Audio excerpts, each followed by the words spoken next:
இன்னைக்கு ரொம்ப சிம்பிளான ரெசிபி பண்ண போகிறேன். சிறுகிழங்கு கேரளா ஸ்டைலில் பொரியல் பண்ண போகிறேன். கேரளாவில் இது கூர்க்கான்னு சொல்லுவாங்க. இந்த கூர்க்கா மெழுகு புரட்டி எப்படி செய்கிறதுன்னு இந்த வீடியோவில் பார்க்கலாம். சிறுகிழங்கு சீக்கிரம் க்ளீன் பண்ணுறதுக்கு இந்த மாதிரி ஒரு துணிப்பை எடுத்துக்கோங்க. அதில் கிழங்கு போட்டு இந்த மாதிரி அடிக்கணும். ரொம்ப ஃபோர்ஸாகவும் அடிக்கக்கூடாது, ரொம்ப மெதுவாகவும் அடிக்கக்கூடாது. ஒரு மீடியம் ஃபோர்ஸில் இந்த மாதிரி அடிச்சுக்கோங்க. சிறுகிழங்கு உடம்புக்கு ரொம்ப நல்லது. நாங்கள் இது வீட்டில் அடிக்கடி பண்ணுவோம். என் பசங்களுக்கு ரொம்ப பிடிக்கும். இப்போ பார்த்தீங்கன்னா சிறுகிழங்குல இருந்த தோல் நிறைய வந்துடுச்சு. மிச்சம் இருக்கிற கொஞ்சம் தோல் இது நல்லா வாஷ் பண்ணிட்டு தோல் சீவி எடுக்கலாம். கிழங்கு கருப்பாகாமல் இருக்க தண்ணியில் போட்டு வச்சுக்கோங்க. நான் 1/2 கிலோ சிறுகிழங்கு எடுத்திருக்கேன். நான் பண்ண மாதிரியே க்ளீன் பண்ணால் ரொம்ப சீக்கிரமே வேலை முடிஞ்சிடும். இல்லைன்னா இது க்ளீன் பண்ணுறதுக்கே ரொம்ப டைம் ஆகுற மாதிரி இருக்கும். இது தோல் எடுத்ததுக்கு அப்புறம் மறுபடியும் 2-3 வாட்டி நல்லா வாஷ் பண்ணிக்கோங்க. இந்த சிறுகிழங்குல நிறைய மண் இருக்கும், அதனால நிறைய தடவை வாஷ் பண்ணணும். நான் இந்த சிறுகிழங்கு இந்த மாதிரி மெல்லிசா நீள நீளமா கட் பண்றேன்.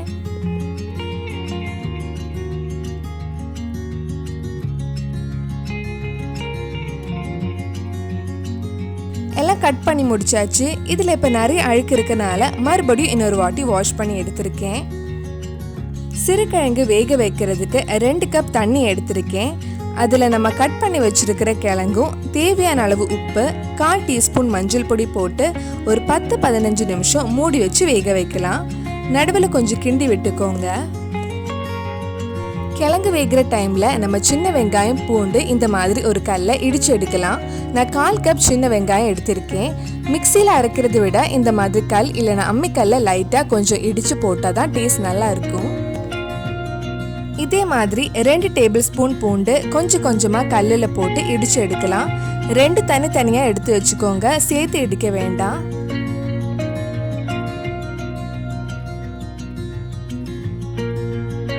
கிழங்கு நல்லா வெந்துடுச்சு. இதில் மிச்சம் ஏதாவது தண்ணி இருந்தால் வத்த வச்சுக்கோங்க.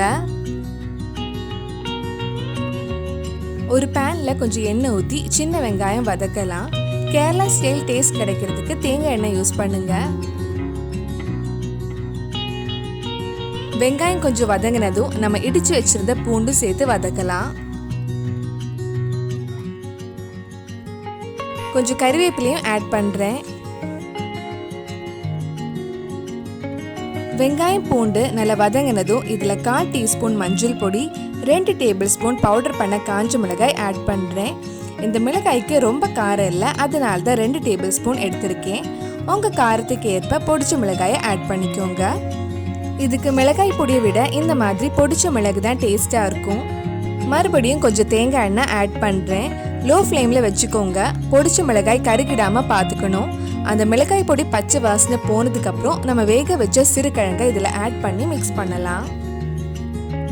இது நல்லா மிக்ஸ் பண்ணிட்டு ஒரு 5 நிமிஷம் லோ ஃப்ளேம்ல வச்சிருங்க. சுவையான சிறுகிழங்கு ரெடி ஆயிடுச்சு. இது கேரளாவில் கூர்க்கா மெழுகு புரட்டின்னு சொல்லுவாங்க. ரொம்ப ஹெல்த்தியான ரெசிபி. கண்டிப்பாக நீங்களும் உங்கள் வீட்டில் செஞ்சு பாருங்க. பிடிச்சிருந்த இந்த வீடியோவை லைக் பண்ணுங்க, உங்கள் ஃப்ரெண்ட்ஸ் அண்ட் ஃபேமிலிக்கு ஷேர் பண்ணுங்க. வேற என்னெல்லாம் ரெசிபிஸ் நம்ம சேனலில் ட்ரை பண்ணலான்னு கீழே கமெண்ட் பாக்ஸில் சொல்லுங்க. மறக்காம நம்ம சேனலையும் சப்ஸ்கிரைப் பண்ணிடுங்க.